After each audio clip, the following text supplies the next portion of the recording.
Greetings, cinephiles. Are you looking for a movie analysis podcast that stands above the rest?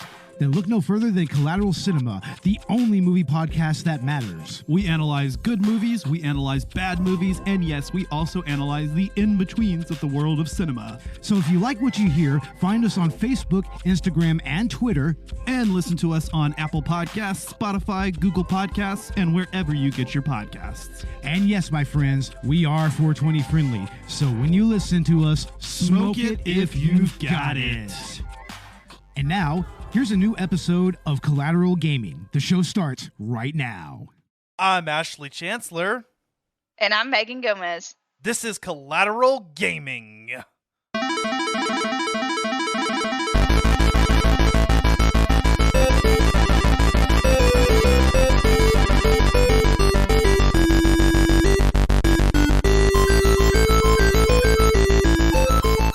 Welcome to Collateral Gaming, the only video game podcast that matters, where we focus on good games, bad games, and everything else in between in the world of gaming. We are podcasting straight from somewhere in South Texas and Georgia. And yes, my friends, we are a 420 friendly podcast, so whatever you have, smoke it if you've got it. Boy. I'm so excited. Oh my god. Yes. Oh, this is like an anniversary for me. This is amazing. I love this. It's come full circle. Can you believe this? It's come full circle. That's right. So, yeah, you and Alan both joined on when we were doing God of War 2018 back a couple seasons ago. Yeah. That was my first episode. I can't believe we've come full circle. We've been doing this for a couple of years now. It's like an unofficial anniversary for me because it's tied to the first game that, I talked about with you guys and Alan talked about with you guys. And I'm just like, oh my God, I get to talk about it again. I know. And man, it has been 3 years. Not that long for me because we played it maybe... I don't know, maybe a year after it came out, but even so, I've been waiting forever for Ragnarok to come out, and it's finally here, and I'm just gonna go out and say that every single one of my expectations, or has so far. I haven't beat the game yet, and so we actually will not be going into spoilers this episode, since this is technically a game launch review. We are going to... Nay. Yeah, we are going to be keeping this part spoiler free, but stay tuned because our holiday special part 2 of this episode is going to be full spoiler, and by then I'm sure I'll have 100%ed the game, maybe be working through a new game plus. Knowing you, yes. Right? Before we get into all that, what have you been playing lately, Megan, besides God of War Ragnarok? So God of War Ragnarok has taken over my freaking life. Like, I shit you not, like, I shut out the world for 3 days. Alan and I, like, over the Thanksgiving break, like, we just sat on the couch and played God of War. But other than that, I've been playing Andromeda, which I did post about on TikTok. And then I played a little bit of Animal Crossing here and there. Haven't really been playing too much other things. Besides, like, did another run of Stray, because why not? Like, that game is so freaking cute, and I need some serotonin. What about you? Have you been playing anything interesting? Do I need to know about this? Oh my gosh, is this going to be on next season? Really nothing, to be honest. I mean, God of War, since it's come out, has consumed my life as well. In preparation for our Stray episode this month, of course, I played plenty of that. And I've been playing some Tetris on my phone. Hey, there you go. That's fun. I got a Kindle, so Alan has been letting me like read to my heart's content. So that's really fun too. I've been a nerd in all scopes. Nice. Yeah, not a whole lot other than that. I mean, really, I've just been kind of focusing on God of War, and then of course next month we are doing A Link Between Worlds. So I did start playing that, but I haven't gotten too far yet. I think after this has consumed my life. I think after we record this episode, I'll go full force with that. Maybe play some other Zelda games to kind of get into the Zelda Month season. But I expect that God of War Ragnarok will be dominating a lot of my game playing next month as well. So yeah, like guys, I can't even shit you. Like, you will forget the rest of the world exists as soon as you pick up the controller. It's like Kratos and his just absolute beast of a beard that he has is just sucking you in. Well, I guess let's go ahead and let's get into it. So, first impressions, Megan, what do you think about God of War Ragnarok? So first things first, and I wanted to say this as soon as I picked up the controller and I watched some TikToks. First off, thank you, Santa Monica. This is an incredible game. I'm not even a quarter of the way through it, and I'm blown away. Like, I don't even want to play it. It's so good because I don't want this experience to end. Like, it's been exhilarating and so much fun. And also, thank you so much to Christopher Judge for bringing so much life into Kratos. He did recently do an interview where he said that this performance, where if you don't know Christopher Judge, he's also Teal'c in Stargate, which I Yes. love him, love him. But he said that this exact performance was an apology and a love letter to his children. And as a step parent, and I'm sure you feel this as well as a parent, it definitely, you can feel like the family kind of emotions in some of the conversations that they have, and you can feel the love that Christopher Judge just absolutely pours into this character. And I love this different life that he's giving to Kratos, because as y'all all know, I did play the original games. I love the originals. I mean the originals as in, like, when he slaughtered, just absolutely killed the Pantheon. It's fine. It's Right. casual. I've been following Kratos the whole time. So I thank you so much to Santa Monica and to Christopher Judge for giving us just an amazing, incredible experience. And I really need everybody to get this game. Like, I've been telling all my friends about it. I've been apologizing to all my friends and family because I haven't been talking to them. Like, Alan and I, it's just been us sitting on the couch, just absolutely vegging out on God of War. I gotta What about say, you? First impressions? yes. From the first time that I bought the game and started playing it, I have not been able to put it down. Like you, it has consumed my life. I am just so invested in the story of Kratos and Boy. Although, funny enough, he doesn't Boy. actually call him Boy anymore, and he doesn't call him Mimir Head. Kratos, after the events of the last game and 3 years of character development that in between, has actually grown quite a bit. And He's gotten a little soft. I've noticed, yeah, from the very opening minutes of the game, he's a lot more open with his feelings. He has just a better overall relationship with Atreus, with Mimir, with the dwarves, the Holdra brothers, Brock and Sindri.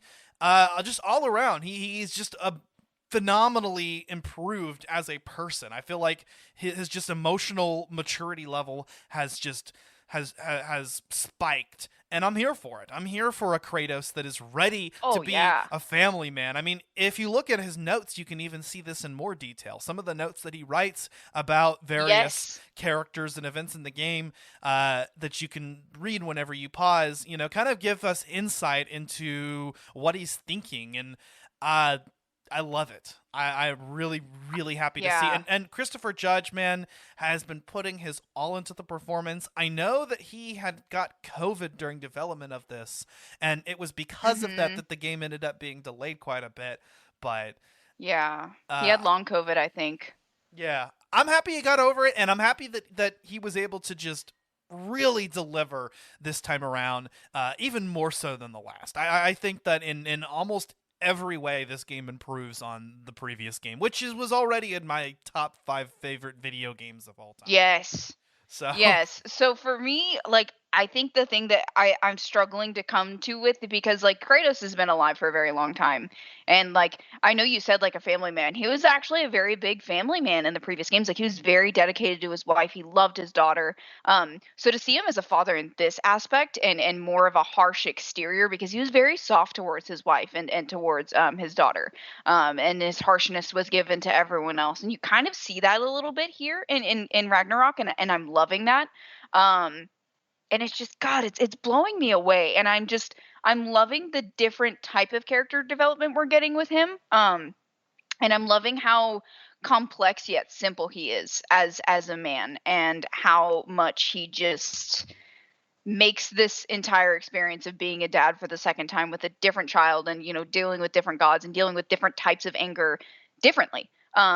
And also, I wanted to say this too on the podcast. I really do feel like the presence of Christopher Judge so strong, like, just from the voice, because, like, Teal'c's voice is a little bit different. He voices Teal'c a little bit different, but I feel aspects of Teal'c in Kratos, just because of the way that Christopher Judge has his mannerisms with his voice and the way that he carries himself, like knowing that he voices it gives a different presence for me. And I love Christopher Judge. Like I've loved him since the first game. Like when I found out he was freaking voicing Kratos, or when I found out that he voiced Kratos, because we played it after it came out. I lost my shit. I love him. I watched Stargate a lot as a kid, but Alan like was obsessed with it, and we still watch it as a comfort show to this day. And like Christopher Judge is one of my favorite actors, so like he just he kills it. He kills it, and I'm enthralled by every moment of this game. Like I have been geeking out, and like I shit you not, I'm sitting at work preparing patients charts, just thinking about what the next step could be. What's the next cutscene going to be in this fucking game? Like I can't stop thinking about this game. And this hasn't happened to me in gaming for a long time. Like I am just so entrapped by this game, and I love it. I love this feeling. Like I feel so whole again, you know? Yeah, I know what you mean. I gotta say, it has. Well, there's a few games that I've been playing lately that I've been really invested in, but to this level, the last time that I think something just really wowed me this much was probably Ghost of Tsushima. I don't know. Oh, I also really, really, really liked the Final Fantasy, but fair enough. But yeah, no, Ghost of Tsushima was a game that immediately got onto my top 5 list, and God of War 2018 was another one of those games. And like I said, Ragnarok I think just delivers in almost every single way. In addition to Kratos' development, we also have Atreus, still voiced by Sunny Siljic, and carrying a much deeper voice. In fact, I believe that it's been 3 years between God of War 2018 and God of War Ragnarok, but it's been a little bit more time in real life, and Sonny had actually started to deepen his voice a little bit, so they had to do some trickery in order to maintain and keep his voice consistent. Yeah. But I think it's so cool that he's like growing with his character. I think that's so awesome, and he's such a happy kid. Like I've been watching, like I've been trying to not spoil this for myself, but he keeps popping up on my TikTok feed, and I just want to pinch his little cheeks. I just love him so much. He's so cute. He's really come into his own as a character. When hearing that like deeper teenage voice at first was a little bit striking, but I've grown accustomed to that now just as much as before, and you can definitely tell it's the same kid. And as a character, I think he's a lot more independent. In the last game, there were moments of that, but it was more so him just I got this, Dad. I can do it. Yeah. It was more of like outbursts. It was more of like he thinks he's independent, but he's really not. But he really is here, and he's making his own decisions independent of Kratos. And a major plot point throughout this game is the two of them actually trying to protect each other and not realizing it. And on top of that, there is a lesson that Atreus imparts to Kratos. One of the lessons that he learned from the first game. He spits a line right back at him, and my heart fell apart at that moment. You're not there yet, but you'll when you see it, you'll know what I'm talking about, because it's an interesting dynamic, because like they continue to develop, but yet they're still kind of harsh against each other, but they still kind of act a little soft. And I love this relationship that they have, because it's like, hey, you good? Yeah, I'm good. All right, let's go. Like it's still like we must train, we must continue to go on, but there's still like that father son, like I need to make sure you're okay. And now that Atreus is his own almost man, like there's one comment where he talks about his beard coming in, and it's so funny, because it's like you're really like growing with this character and like going through puberty with this character, and it's so funny to like watch Kratos watch this and be like, damn it, I didn't think I'd have to do this with a boy. I was supposed to do this shit with a girl. Like he's just like frustrated. No, it is funny. I remember I've caught that line of dialogue, and Mimir and Kratos both just kind of make fun of him and mock him a little bit. Really? Oh, okay, yeah. Yeah, the boat conversations are back. So along with other methods of transportation, like the wolf sleds and whatnot, or just while you're roaming around, a lot of what made the last game great was all of these interesting conversations that happened in game while you were getting from one destination to the other. And the game at certain points kind of moves at the slower pace, and I believe that that's the way that they actually load the game in game. Yes. So that's why there's little to no loading screens to speak of between the two of these, is because all of the loading is happening in game. And so while you're climbing or boat riding, that's happening. But in order to keep the player invested, that's where all of the lore happens and all of these side conversations in regards to what's happening. And in the last game, a lot of it was Mimir telling stories about Norse mythology, but they kind of take a step back now and have Kratos tell tales from his homeland and even reference the events of the original games. Yes, and it's so cool. And this is one of my favorite things about Santa Monica as a developer, because they make it so intricate but yet so simple. And it's one of my favorite things. And Alan isn't on this episode, you guys, because he would spoil everything in 0.2 seconds. And he's probably not sorry about it. He's been enjoying it as much as me, and he does want to be on the full spoiler episode, but he cannot keep his mouth shut. So we've been doing the same thing that we did with Jedi Fallen Order and with the original God of War 2018, where we've been trading off the controllers. And so whenever he's playing, like, I have to tell him, like, babe, slow down, they're fucking talking. Like, I want to listen to this dialogue. Like, stop it.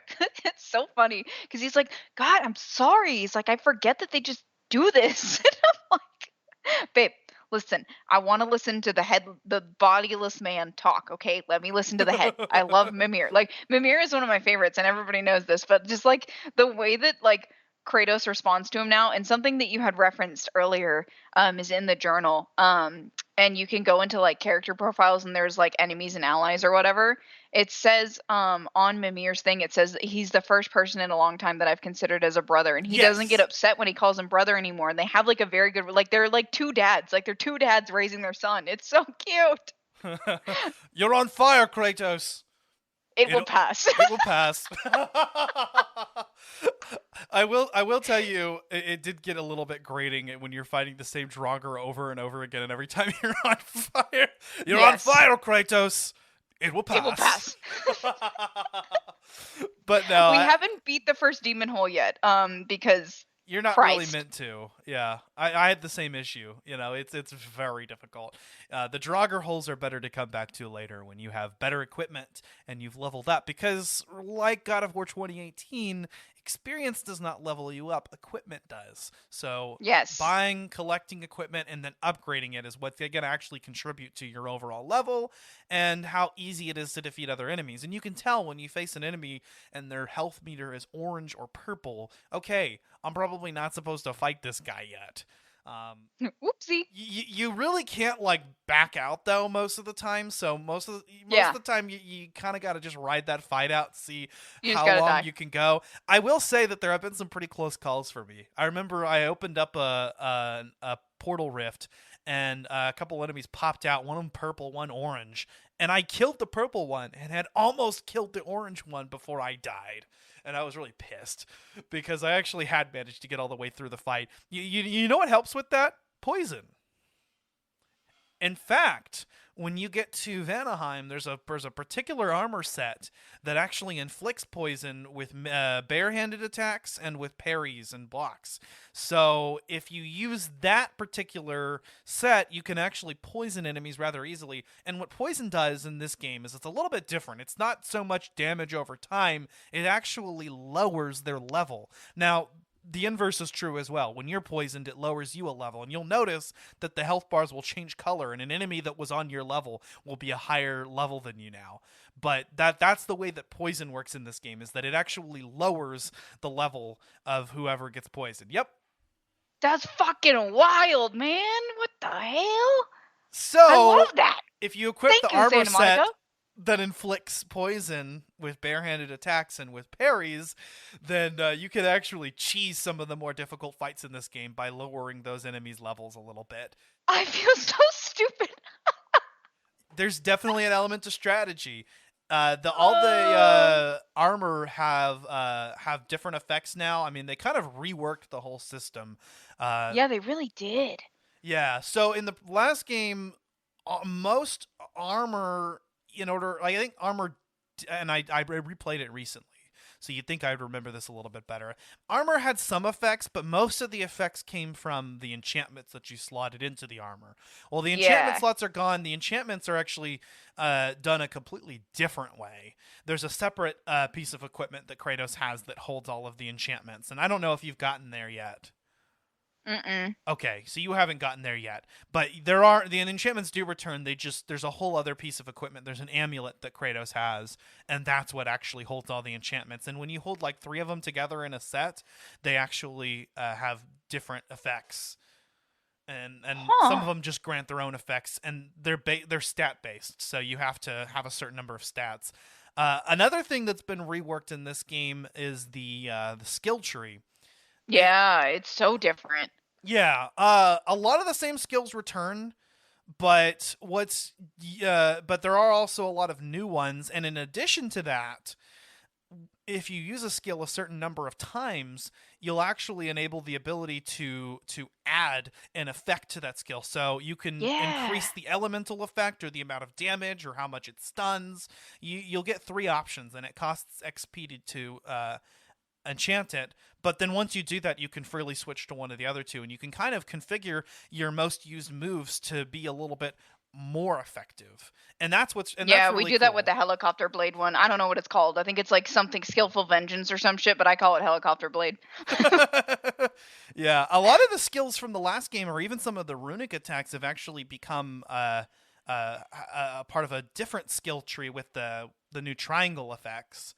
So if you hold down triangle on the axe, you'll actually frost the axe for a little while, and it opens up a whole new set of attacks for you to use, some of which were previously runic attacks before. With the Blades of Chaos, you can mash the triangle button, and you can set it on fire, and that also unlocks a whole new set of skills. So there's actually a whole new element to combat now regarding those. And once you get the sigil arrows, that really even changes that more. And in the sigil arrows... know what? I just had the weirdest thought. There are going to be people who just know Kratos as the axe and blades dude, and will never know the absolute fucking craziness of just having the blades. Bro. Right. And there's another weapon that I won't spoil what it is, but there is another weapon in this game, and it might actually be my favorite. I'm not sure, because I really like the axe too. Dude, yeah, because like I just thought about that, and I thought about Alan and I's playing styles, and I always play with the Blades of Chaos. Like, that's just like, I loved the Blades of Chaos, and I was so upset for the majority of 2018 that we didn't have them, and you get them in like the last third of the game. And I'm like, oh my god, it's the blades! Like, I freaked out. Like, I lost my shit because I love them. I love the Blades of Chaos, and I always thought those were the most unique weapons of any game that I've ever played. And I always play with them. And now I just realized that there's going to be people out there who think that his original weapon was the axe. Oh shit! No, guys, you got to play. Okay, there's a strategy to this shit, but you got to play specific. I don't know if you've done this, but there's specific types of characters or like NPCs, enemies that are better fought with the Blades of Chaos than the axe. We figured it out. Yeah. I'm not going to go into detail because I don't want to have any spoilers, or trying to keep this as spoiler free as possible. I'm trying really hard, guys. But yeah, I always play with the blades, and Alan always plays with the axe. I always find that interesting. And like, he'll die, and I'm like, no, babe, I think this is a Blades of Chaos type thing. So he'll hand me the controller. Well, as in the last game, there are elemental weaknesses, and I believe the fire enemies are weak against the axe, and the ice enemies are weak against the blades. In fact, there's a new mechanic where you can't even really actually deal damage on an enemy until you get rid of their frosted or their burning health bar. So some enemies come with a health bar that's already frosted or burning, and you actually have to use the appropriate element in order to wipe that meter out first, and then you can actually start dealing damage. But yeah, no, some enemies are going to be better with certain weapons or others. I mean, if you're more into the ranged attacks, then the axe is going to be your go-to. But if you're more into melee combat, then the blades are going to be a better choice. I also like what they did with the blades during the puzzle solving segments and during the exploration. You actually use them to grapple now, which makes a lot of sense. It's Kinda so makes fun. You wonder why they weren't being used that way in the last game. Yeah, well, I don't know, because I don't think they wanted to introduce that mechanic that late in the game. You know what I mean? Like that would be the only reason I think of, because he does kind of use them in that way. In three, whenever the what's their names, the Fates have him chained up, and he's got his blades strapped to him. They're part of his being. But they have like limited his access to them, so he can't get out of his restraints, but he uses them in the Hecatoncheires. So like I was a little bit confused about that as well, but I did some like thinking, and I was like, well, I don't think they'd try and introduce a new mechanic like that. Plus having to like not have that in part of the game, I'm sure that would be very difficult to like code, you know what I mean? So I don't know. That's true, yeah. And this game was actually built around being able to use the blades to grapple up places. So there's actually Yeah. a little bit less climbing involved this time. Not as much slow climbing. Kratos can use the blades to launch himself quickly, and Atreus will actually follow him and shoot a rope arrow and do the same thing. It's so cute. Yeah. I love it. It's so cute. I love Atreus. I love this whole game. It makes me so happy. Yes. I've been like so excited to talk about this like for weeks. Same. And I like how you actually open up with the game pretty much with the blade and the axe. I mean, the very first segment of the game you don't have the blades for, but as soon as they set off on their adventure, Kratos picks them back up, and so you really just get right back into the action, and you get and familiarize yourself. I will say this game is very much a sequel to the last one, so if you haven't Yes. played it, I wouldn't recommend playing this one yet. No. Yes, there's a recap, but it's still It's better. small. It's really more of it's a recap. It's like hey, it may have been 3 years since you played the last game, so Last episode on Dad of Boy. right. Exactly. This is what happened before, but I would even recommend, if it's been a while since you played the last one, start playing through that a little, because I did, and I remember how many of Yeah. the finer story details that just I hadn't I'd forgotten by that point, because it had been a little while. And then it kind of all came back to me, and part of me still wants to go back and play God of War 2018, but there's no fucking way until I finish everything that Ragnarok has to offer. Ugh. And yes, you do get to go to all 9 realms in this game, and I have been to all of them. So the new ones that you'll be exploring are Svartalfheim, the realm of the dwarves, and Vanaheim, Svartalfheim, yeah. Freya's home Yeah. realm, the home of the Vanir. And Svartalfheim is cool because it has, all of these geysers and shit. And Hey, don't give too much away, man. I won't. And Vanaheim is kind of more swamp-like, is what I'll say. And even the realms that you visited before, and also, of course, Asgard. But I'm not even going to talk about Asgard yet, because you haven't even gotten to Asgard yet. Yeah, because I didn't want to spoil anything, because there's an element in the beginning of the game where it's like, oh no, we can't do anything. Meh. Freya's gonna kill us. Meh. So Yeah. I was like, be careful, buddy, because no one knows yet. They don't know. But I mean, I'm sure that people are listening to this have played the game. I know, like, for me personally, like, whenever I listen to podcasts about like stuff I haven't played or read, I'm like, oh, don't spoil it for me. This is supposed to be spoiler free. So I try to I limit myself very hard. I'm like one of the geysers right now, like trying not to burst. Like there's the axe is on me right now. Yeah. And even some of the realms that you had visited in the last game have been transformed by Fimbulwinter, chiefly Midgard. Midgard is it's all icy now. There's a bunch of snow, Fucking and everything's cold. kind of weathered down. And so it's really interesting how they managed to take 6 of the 9 realms that we've been to already and make them look and feel completely different. And so either by the transformations of Fimbulwinter, which actually changes the realms all in different ways. It's not all winter for them. Some of them have different effects, or by just having you go to different areas. I mean, we went to Alfheim before, but we were in the Light Elves territory. Now we get to see what it's down below in the desert and shit like it's that. really weird. Yeah. Yeah, it's very strange. I'm loving it though. Like especially because like me, being Swedish, my dad, was like so in love with Norse mythology, and I always remember hearing about like Ragnarok and all that stuff, and like talking with Alan about like Norse mythology, and like I love Greek and Roman mythology, don't get me wrong, but no one ever really has started talking about Norse mythology and nerding out about it until God of War 2018, because that's when you start to see these types of characters. Also, I have a bone to pick.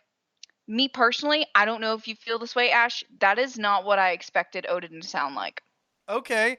Honestly, I mean, because they really built him up in the last game, right? It's like, this guy's an Yeah. asshole. He's a soft-voiced man. Like, I was expecting something thick and deep and old man and very and like with a heavier accent, kind of like Thor, like Thor, because Thor is a big burly fucking man with a big deep voice. Like you'd expect like his father to give him that deep voice, but no, he sounds like a little wuss. Play a little bit into it, and you'll see why they're going for that route. Because I definitely think that they voiced Odin a certain way on purpose. And the thing with Odin is he's an asshole and he's done a lot of shitty things, but people don't know that immediately. What we've come to learn is that a lot of people trusted Odin, and then he fucked him over. And so now we get to see firsthand how that feels. And because obviously Odin wants something to do with Atreus, and he's not going to be an asshole to him. He's gonna try to butter him up, gonna try to, And to be fair, I mean, when he came around and he was just like, "Hey, I just want peace." I was like, let's do a truce. Let's just not hurt each other. I was like, yeah, I kind of expected Kratos to agree at first. I was like, that's what Kratos wants too. But then he mentions the thing with Freya, and I think that was the big deal. Was that Kratos still doesn't want to go against Freya. He still considers her a friend, despite the fact that she wants to kill them. And they lead right into that in the beginning. But there is a lot of character development for Freya to go through in this game, and I can't wait for you to see that. Because don't spoil it for me. I won't. I'm so scared. Because we just encountered Freya. And I don't want to give anything away too. It's so hard because like I want to talk about a lot of the aspects of the story so far that I've been through. Because just in the quarter of the game that I've been through, there's been a lot of different things. Also, can we just talk about fucking Sindri? He's so cute. yes. He was adorable in the first game, but he's even cuter in this game. And if you love the dwarves, you will love them even more. God, there's just so much that I want to talk about that I don't even know what to do with myself right now. Okay, Thor. Thor. Okay, no, there was a point that I wanted to make. So I think a lot of people think a lot differently of the Norse mythology, and I was getting off of that point because we rabbit holed a little bit. So I think a lot of people think of Thor and Odin and Loki a lot differently because of the MCU, right? Like they have their own standard there with Marvel. So everyone thinks that they're supposed to be some specific way, and they're not. So a lot of people are like, "Oh my god, like da-da-da-da." It's like, well, this is how they're originally portrayed. Like, and I was talking about, like my dad, like I know a lot about Norse mythology, and I love Norse mythology, like all of the stuff about Ragnarok. Also, there is a show on Netflix, by the way, that is called Ragnarok that's really good. And I'm not saying it in like the Norse tongue, which I'm kind of mad at myself for saying that. It's Ragnarok, but yeah. Because I'm Swedish, so I should be saying it properly. I don't need to insult my other Nords.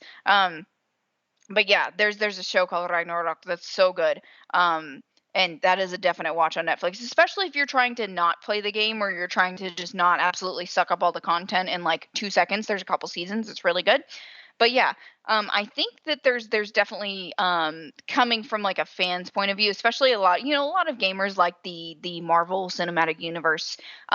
You expect a lot different from these types of characters, and you're not getting that. So a lot of people are like, well, why is he being like this? Like, why is Thor like this? Why is Atreus, who's Loki, like this? It's like, well, you need to understand that these are coming from the depictions of the way that the Norse mythology is read, Right. not from the way that the MCU is read. And people are kind of starting to talk about that a little bit as more people are starting to play the game. And I find that interesting because, as a huge fan of the MCU, we all know this. We talk about, the Avengers and Marvel and shit all the time. I'm always like, hey, Ash, you watching that shit? Yeah. Oh, yeah, no, I watched Wakanda Forever. It was really good. Also, the Guardians of the Galaxy Holiday Special. Oh, I haven't seen it yet. I'm so excited, though. watch it. It's so fucking hilarious, and it's so good. I heard it warms your heart, which I need right now. I need a little bit of that, especially from my favorites in the Guardians. But yeah, Speaking of there's just I don't know. Speaking of Marvel, believe it or not, Ryan Hurst, the voice of Thor, actually portrayed took inspiration for his portrayal from another Marvel Comics character, not Thor, but the Hulk. I can see it. Also, Now Tommy that Lee you said Jones' it. character in No Country for Old Men. Okay, I can see that. Yeah.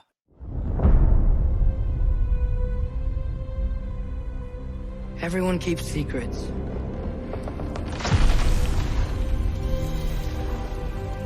Sometimes it's the only way to protect the ones we love.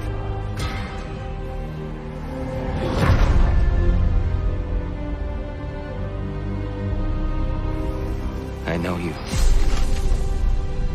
God Killer. What is it you want from me?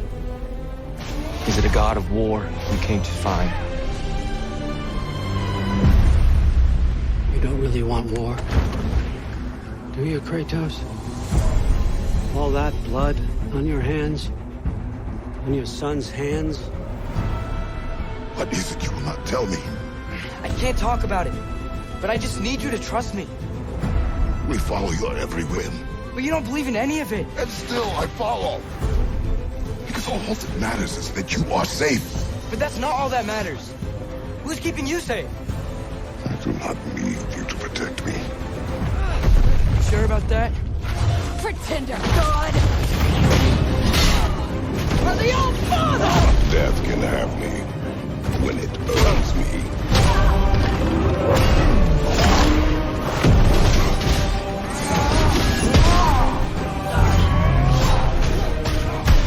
What do you even know of God's word?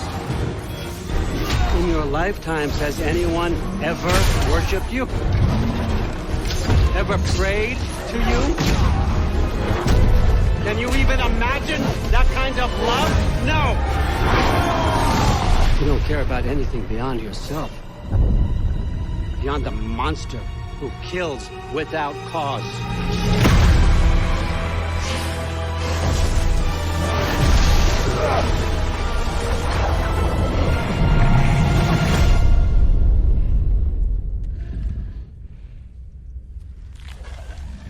Fate only binds you if you let it.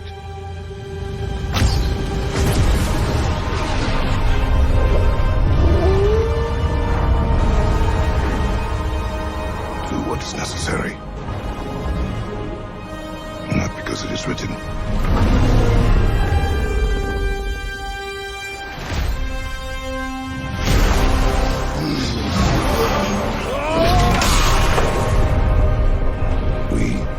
Make our own destiny.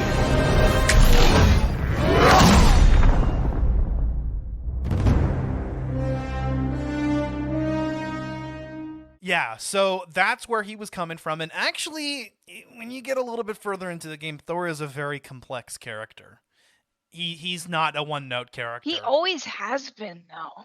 Yeah.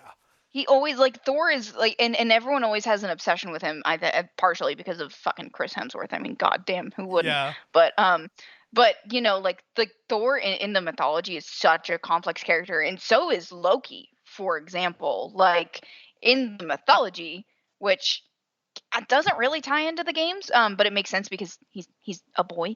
Like, Jormungandr, the giant snake, is his child. Right.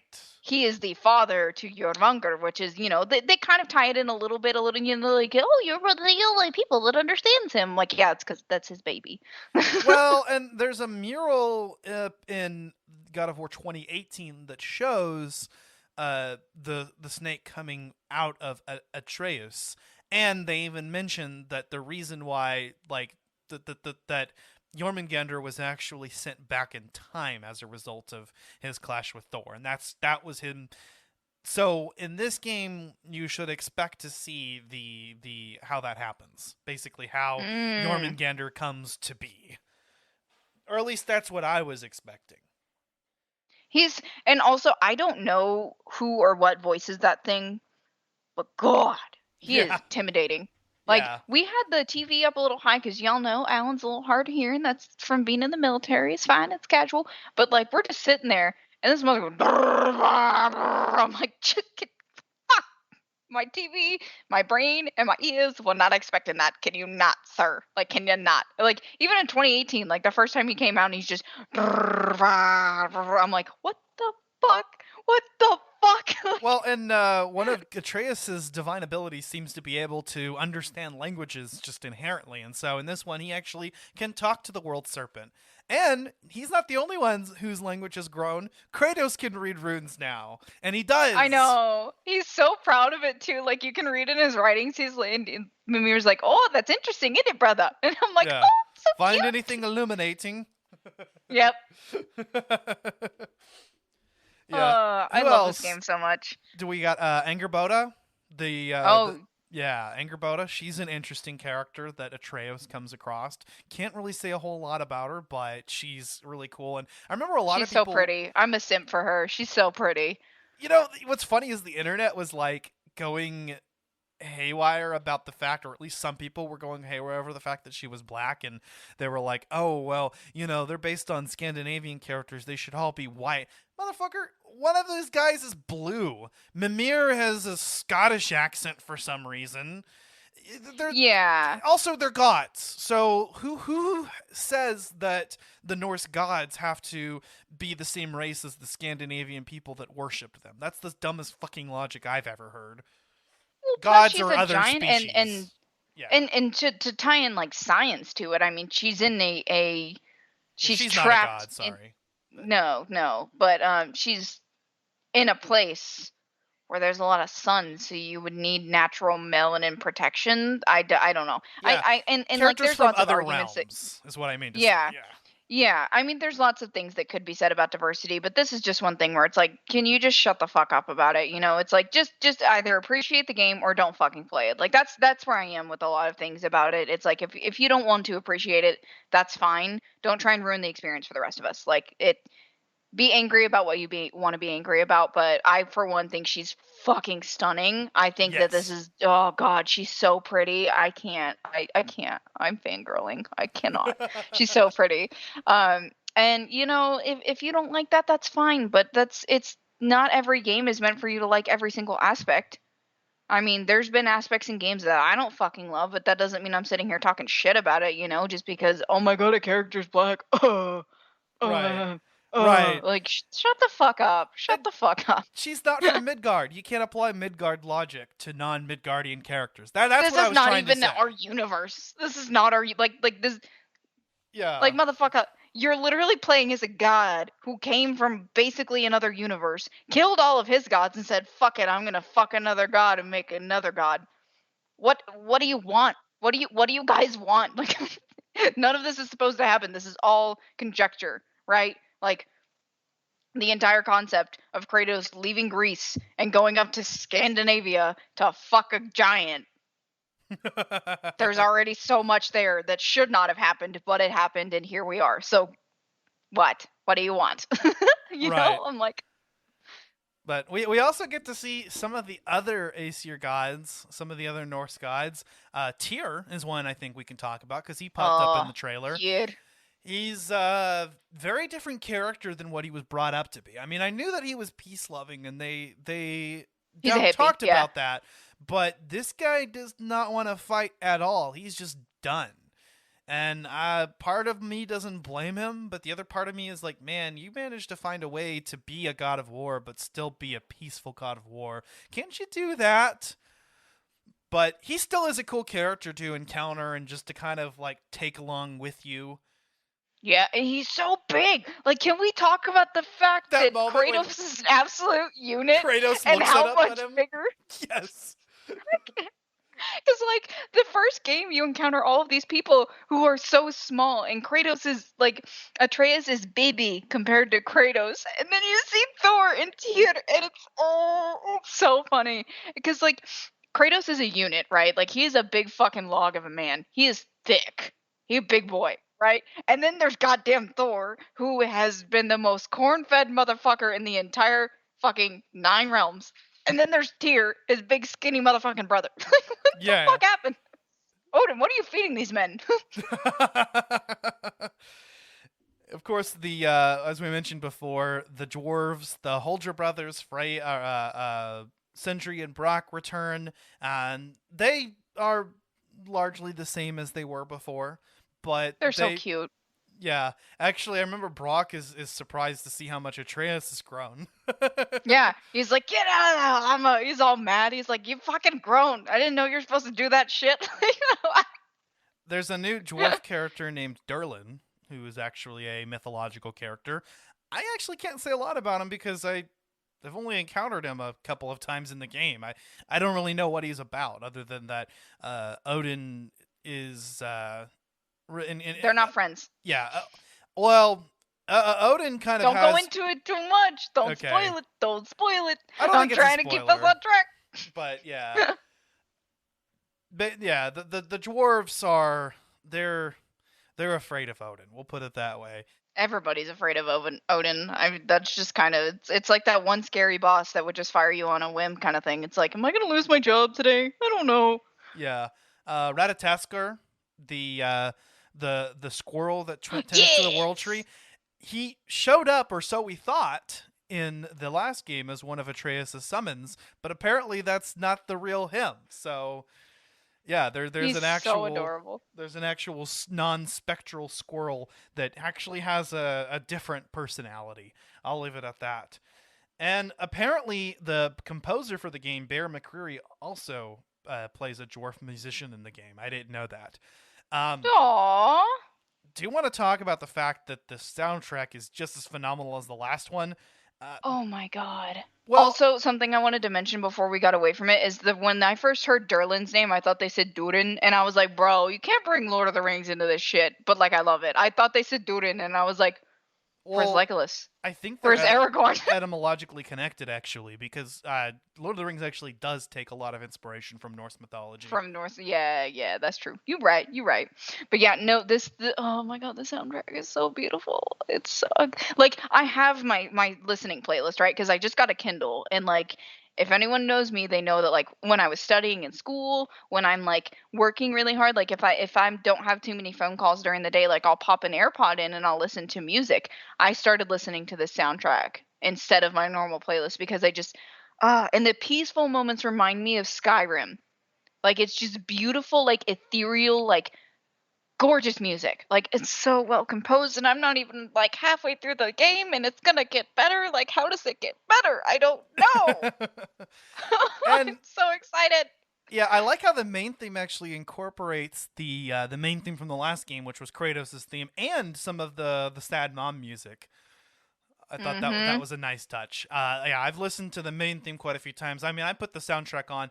I don't think we talked about this in our God of War episode, but Bear McCreary is also the composer for the Rings of Power. Well, obviously we didn't talk about that before because that wasn't out yet. So speaking of Lord of the Rings, Outlander and Battlestar Galactica, Agents of S.H.I.E.L.D., The Walking Dead. That makes so much sense. Oh my god, this dude is a cultural phenomenon. Wow. Yeah, and he also I don't know won if a you've BAFTA. seen Rings of Power, by the way. His work on God of War earned him a BAFTA. Really? That's awesome. And you know what? That's crazy because I never would have known that because I've been listening to the Rings of Power soundtrack. I don't know if you've seen that, Ash. I haven't watched it yet. Oh. And I want to. Oh it's on my list. God. I love Lord of the Rings, so I'm surprised It's I so haven't good. yet. I know we're getting a little bit off topic here, but I watched Lord of the Rings a bit as a kid, but it wasn't like the biggest, thing for me. So Alan and I decided to watch Rings of Power because he's a huge fan, and I jumped right in. I jumped right in. I felt like a little freaking kid. Alan bought me a recipes from the World of Tolkien freaking cookbook, and there's a mead recipe. I'm gonna make mead. Oh, fuck yeah. Yes, I'm so excited. Like, you have no idea. So, like, the fact that he composed Rings of Power, which, by the way, I know you talk about soundtracks with me a lot because you know I'm an audiophile, but you're going to love that soundtrack. Oh my God, you're going to love that show. It's so beautiful. Amazon spent $2 billion making that show. Wow. It's so good. Oh my God. And Bear McCreary did that. God. Bear McCreary. He needs, like, golf clap, my guy. You have blown my brain. Holy shit. That's amazing. I love that. I'm going to go listen to that, like, right after I get off this podcast episode because, oh, Jesus. It's so pretty, y'all. I can't. See, what else has he done? Call of Duty Vanguard, Godzilla King of the Monsters, won an Emmy for Da Vinci's Demons. So, yeah, this guy is talented to say the least. I'm actually really impressed with the soundtrack.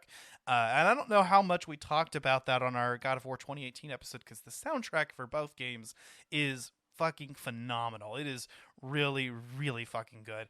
And if Yes. I could expect just as good of a soundtrack on Rings of Power, oof. I need to catch up on that. I also need to. also need to watch Andor. I haven't even watched Andor yet. So Oh, what? yeah, I'm behind on a lot of stuff. Oh my God, you're gonna love it. You're gonna absolutely love it. It's so good. We just finished it and oh, it broke my heart and it was so good. You need to watch that because it's a different perspective of the Empire. It's like you get to see it from the poor man's perspective, not from like the hero's perspective, you know? And there's a lot of things that tie into the rest of Star Wars and I don't want to spoil anything for you, so I'm just gonna shut my mouth because fuck, that's a good show. Damn. You need to catch up, dude. You need to get some popcorn or whatever you like to snack on whenever you watch a show and just have at it, man. Oh my God, you're in for a lot of good cinema. All right. Yeah, I'm excited. And I'm excited about a lot of the games that have come out this year, and then a lot of the Game of the Year nominees, and including this one. I mean, this game, I think, deserves it. So far, it actually is the fastest selling first-party game in PlayStation history. I think it took that from Last of Us Part 2, if I'm not mistaken. It did, yeah, yeah. I was expecting nothing less, honestly. Everybody's been talking about this game. Everybody, and even people who were like previously Xbox players that I know, or like dudes that like I have like one of my closest friends, Brandis. Shout out Brandis. He doesn't really play his PlayStation much, and he literally went out in full sent and bought the big ass bitch edition of this game because he loves God of War. I was like, absolutely. I mean, And am I still upset with PlayStation for like not having as many units as they should and just now releasing a game edition for the fucking God of War but not for Horizon? Yeah, I'm a little pissed, but still, good job PlayStation. Thank God, though, that this game actually is available for PS4. And part of me was maybe a little disappointed that the hardware is holding it back, but I don't think so, because I don't think so this either. this game ran surprisingly well on the PS4. Now, a lot of people were complaining that it made their PS4 really loud. Do you know what that means? It means you haven't cleaned your shit. Because you know how I know that? Because I cleaned my shit, and it doesn't do that anymore. I'm so proud. I'm so proud. So So proud. yeah, I told him so many times to clean his PlayStation, y'all. You don't even know. I'm so proud. I feel like a proud mom right now. Well, and I talked about it before, but it was to the point where the games would shut down due to overheating. So, yeah, I opened it up, I cleaned all the dust out, and if that doesn't do it for you, I've heard that applying thermal paste might be necessary. It might be necessary to replace the thermal paste. But one way or the other, you should be able to get your PlayStation up and running. And if it's really loud when you're playing games like this, then you need to just clean that shit out. Because the fan does kick on. Don't get me wrong, but it's not like It's a not jet that engine. bad. Yeah, no, I mean, I had mine cleaned right before we left for Georgia, and it's a little loud, but I mean, it is it's a 90 gig game. I mean, it is a very big game. It's loading in real time. The only problem that I've experienced is like when you die, the load screen is a little long, but that's a moment for me to like shake off the adrenaline and stuff, so I personally don't mind it. Yeah. I've been hearing of a lot of issues with PS5s, and especially with the holiday season right as we're in, it's going to be hard to get one. For me personally, I'm just not ready to give up my PlayStation 4. It's been running the game beautifully.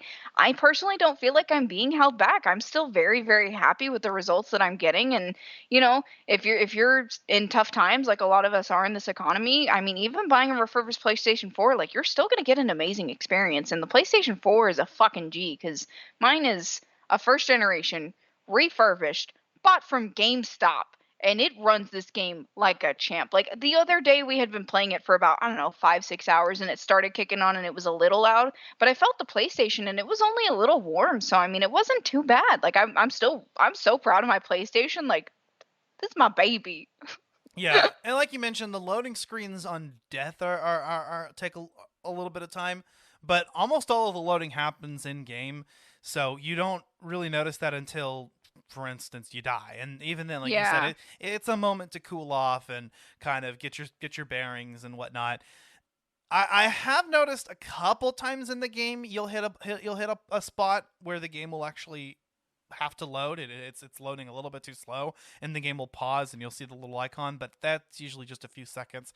Also notice some minor bugs and glitches. Nothing game breaking, but a few things that have forced me to have to reload the game because, like, for instance, really? my compass wasn't displaying, or just a couple oddities. Nothing really bad, and thankfully, the process of saving real quick, reloading is very fast. So nothing. Yeah, I mean, it's been running really quick for me. I don't know. I haven't noticed that. What have you noticed? Like just the loading problems, or? Yeah, like sometimes like just something won't load properly, and there'll be like the compass will be gone, or like one of the in-game like tutorial menus won't go away. It just stays on screen. Oh, okay, I've noticed that. Yeah. Just little things like that. And sometimes I've noticed even an enemy wasn't properly loaded in, and so like some invisible enemy got me. I was like, Okay, come on, yeah, no, I man. noticed that. I thought they were supposed to be doing that this whole time. Oops. Maybe, I don't know. I guess that would be probably the worst of it, but it doesn't happen all that often, and it's like, okay, they get like one hit on you, and you can still see the effects of their attacks. You can still see them coming. It's just like floating hands.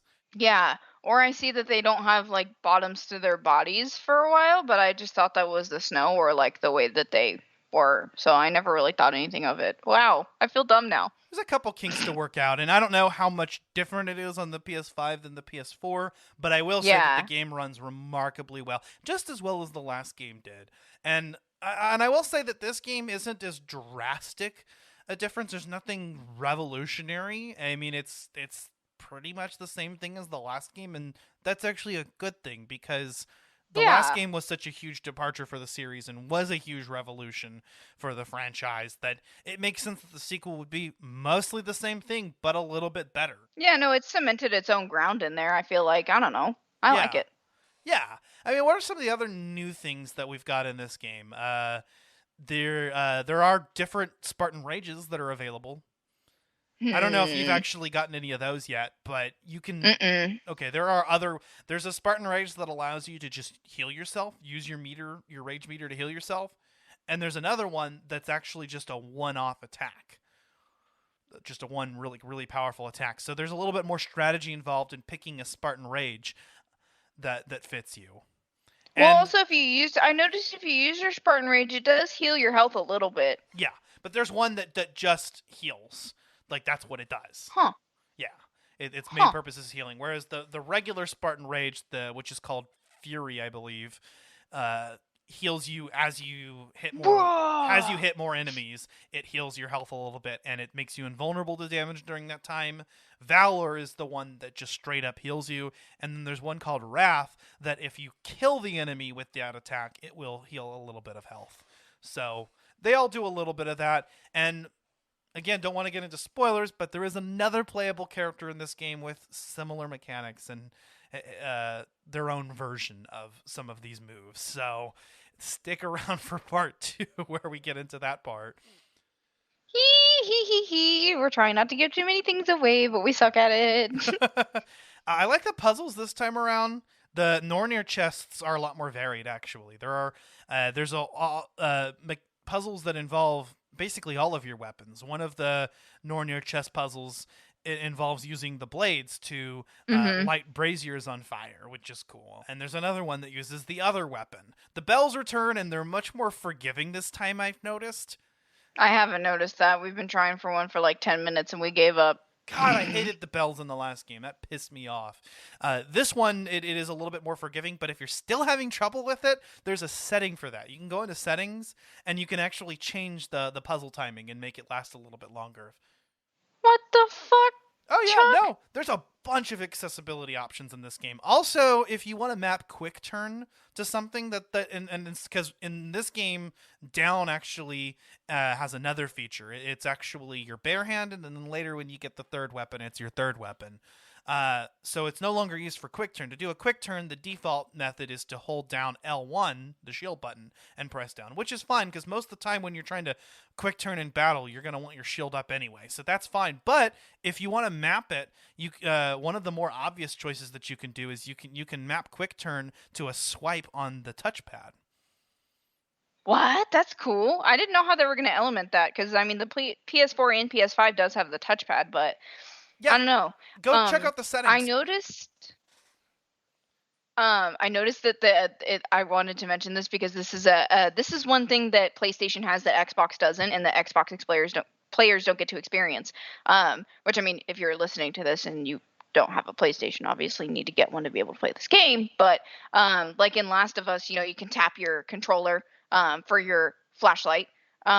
In Horizon Zero Dawn, you can hear Aloy's focus, and for Horizon Forbidden West, you can hear Aloy's focus. In this game, you can hear the chains on the doggies. Yeah. I don't know if you've ever heard it, but mine, I have it turned down a little bit, but you can hear just tink, tink, tink, tink, tink when they're running. I was like, oh my god, that's so cute! Yeah, there's a few effects that are mapped to the sounds on the controller, which is cool. I think the Wii took advantage of a lot of that too. So the Xbox doesn't have speakers on the controller? No, you don't have any speakers on your controller. It's just a basic controller. I have one actually right in front of me. It's just bare bones. Interesting. I didn't know that. But yeah, I like that they take advantage of that. In fact, you can use all 4 touchpad directions. You just have to map them. You have to go into settings. If you haven't gone into settings in this game, and I would recommend doing that. Take a look around and see what you might want to tweak, because there are a lot of different options, and that can make things easier. If you don't like the way that the weapons work in this game with switching to barehanded, you can switch it back to the way it was in the last game, which I actually ended up doing, because whenever you only have 2 weapons, it makes sense to have one button that can switch to barehanded, so I can just sit down to switch to it quickly. But when you have 3 weapons and you're already having to hit down twice to switch to barehanded anyways, you might as well switch it back to the old system and just press any of the D-pad buttons to switch back to barehanded, no matter which weapon you're on. That was my experience anyway, so that's one that I switched around. And That's smart as fuck. Yeah. I did notice on the skill tree, because I don't know if you're bad about this, I'm really bad about it. I suck at pressing triangle to get the axe back.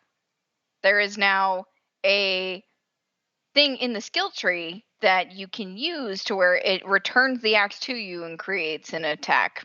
Love that, because I forget about the fucking axe all the time. Lord. Yeah, they also fixed the light and heavy attacks you can do while you're barehanded, and he'll summon the axe and do them. In the last game, it was while you were holding L2, so while you were aiming, and sometimes you didn't even realize that you didn't have the axe. I mean, I had this issue all the time, so I'd go and I'd try to throw my axe at somebody, and then Kratos would just do a melee attack instead. Now, the way that it's mapped to L1, so it's like doing a runic attack. I still get into trouble sometimes where I think I have a weapon equipped, and then I try to do a runic attack, and then I end up just recalling the axe and just doing an attack. But at least it's somewhat more in the ballpark of what I'm trying to do. So it's part of my attempt. The shield. There are a lot more shields in this game, and they all have different abilities. So you actually break the Guardian shield early on in the game, and when you get it back repaired, the old shield combat is exactly the way that it was before, and I actually ended up switching back to that because it's what I'm used to. I like being able to reflect projectile attacks, and I like the counter attacks, but the other shields have useful features. They'll store energy and release it over time, and there's even runs that you can put on your shields. And there's a whole new mechanic involving parrying whenever you see 2 blue rings, and you have to double tap L1, and that's usually the only way to get out of that attack, because you can't block it, you can't parry it normally, and they're damn near impossible to get out of range of. So when you see those 2 blue rings, L1, L1. L1. I had difficulty with that sometimes, though. Sometimes. I suck at recalling the axe. Use a shield bash, brother! And I'm like, I'm trying! Yeah, no, I'll just be sitting there playing, and Alan and I do not play this game without each other. Like, that is, considered cheating. Like, we don't. I don't turn on the PlayStation if he's not home. It's like our shows. Like, we don't watch our shows without each other. We don't play God of War without each other. Like, he has really fallen in love with the series, and I can't wait for him to talk about it, because he hasn't really been into storyline games until he met me. So this is a new thing for him. But every time I'm playing, he'll just reach over and press the triangle for me, because I forget. And I'm like, thanks, babe. You're a G. Nice. All right, well, Love we're at a little over an hour now. I think we've gotten into as much as we can talk about without getting into spoilers. I'm trying so hard. We tried.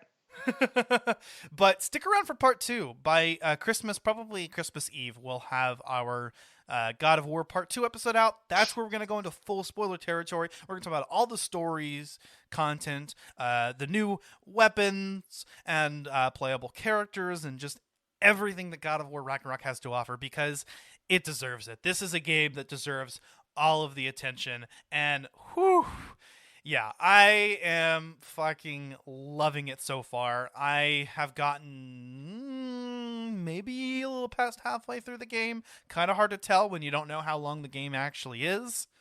But I think it's like almost 30 hours. I don't know, something like that. I have been to all 9 realms, so and I have seen a lot of shit go down.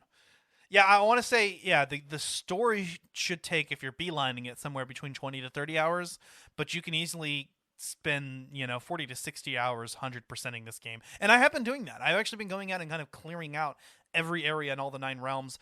One of the things that I really like about this game that we haven't touched on yet is the fact that the last game was so focused around Midgard, and that was kind of your primary area. The other realms were just kind of like these short excursions that you went through the story or for a particular side quest.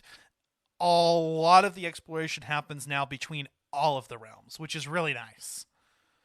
So, Svartalfheim and Vanaheim in particular are huge areas that there's a lot to do in. So I'm actually happy that the exploration is kind of split up more that way. But anything else to add, Megan?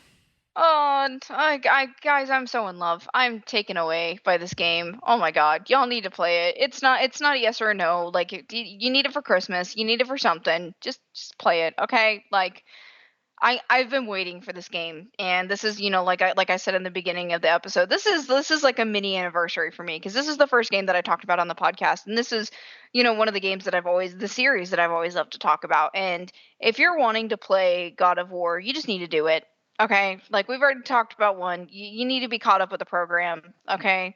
No, you don't need to be like Ash with God of War and be like 2 shows behind. You don't need to be like a game behind, okay? You just need to full send, play the game. I'm only like maybe a quarter of the way through the game. I'm in love with it. I can't stop thinking about it. Oh my god, I'm loving this adventure of Kratos and Atreus, and I'm scared for the ending. I don't want to lose Kratos. I'm so scared for that. I don't want that to happen. I can't handle that because I love Kratos. I don't know what else to say. I'm just so excited. Like, I don't even have words right now. Like, I'm having so much fun that, like, it's just, I'm so happy. I'm so happy with this game. I'm so happy with Christopher Judge and Santa Monica Studios and God of War in general. I just can't wait to get back into it again. I can't wait to keep playing. Hell yeah. Yeah, no, this game, like we said before, I mean, it's been consuming me. It's like every bit of, like, free time I have where I'm not doing something else, it's spent playing this game. So I am having a blast with it. I think my daughter is getting a little annoyed with me because I keep saying, "Girl, come here, girl, girl." No, I'm just kidding. Child. I feel like that's something that Alan will do to our future children, and they're not going to understand the context until they're older. And they're going to be like, "What? What do you want?" Right.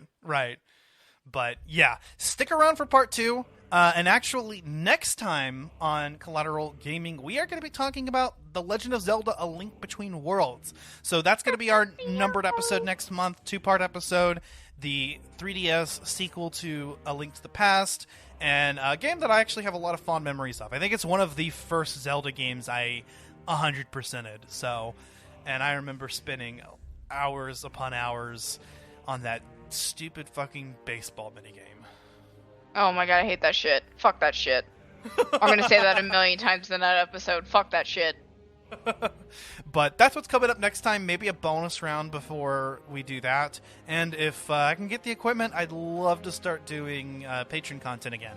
And if you're not a Patreon, if you're not on Patreon, or if you're not subscribed to us, which you're not because we don't have any patrons right now, you should, because we have exclusive Let's Play video game commentaries there, and there's actually quite a bit of content with what we've already released. So even though we're not producing any at the moment, there's still quite a bit to get through. So I recommend that. You can find Collateral Gaming wherever you get your podcasts. Hit us up on Facebook, Instagram, or Twitter, as long as Twitter is still a thing. I'm also on TikTok in case the Twitter shit fails and falls and just plummets out of the sky. Yeah. I mean, it seems to still be existing at least, so there's that. But I strongly suspect that it will turn to shit without enough. It's like the rest of us in this recession, just simply existing. Yeah. We'll see. We'll see what the man-child billionaire is going to do with it. With his random apostrophe child. But yeah, guys, thank you so much for listening. Stick around for part 2 by Christmas and our Legend of Zelda Link Between Worlds episode. That being said, I've been Ashley Chancellor. And I have been Megan Gomez. This is Collateral Gaming, and we are out. Goodbye!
Collateral Gaming is a Collateral Media podcast. All music and game clips are owned by their respective creators and are used for educational purposes only.